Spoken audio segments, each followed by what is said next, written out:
alhamdulillah brother. Kagaya ng ating naging talakayan kanina, nasa final part na tayo. So, gusto ko lang liwanagin sa puso mo kung talaga bang ito ay naging markado yung pagpapaliwanag natin, no?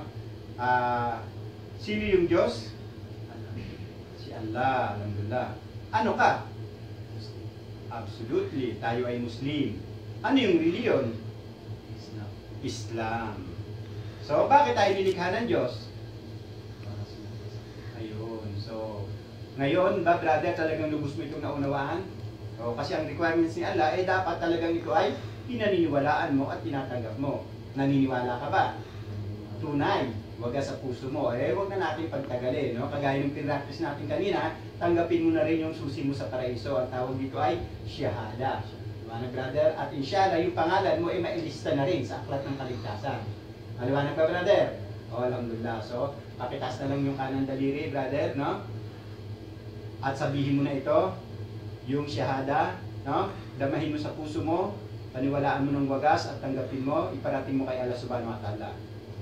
Ako ay sumasaksi at sumusumpa na walang ibang Diyos maliban pa kay Allah na dapat kong sambahin.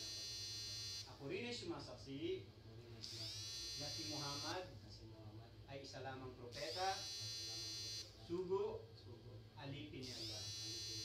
Ako rin ay sumasaksi na si Jesus na anak ni Maria ay isang propeta, sugo, alipin ni Allah. Ashhadu an la ilaha illallah wa ashhadu anna Muhammadan abduhu wa rasuluh wa ashhadu anna Isa ibnu Maryam Abdullahi wa rasuluh. Allahu Akbar. Allahu Akbar. Allahu Akbar. Takbir. Allahu Akbar. Takbir. Allahu Akbar. Alhamdulillah. Bro, congratulations, no? Muslim ka na ngayon sa puso mo. Alhamdulillah. Ito lang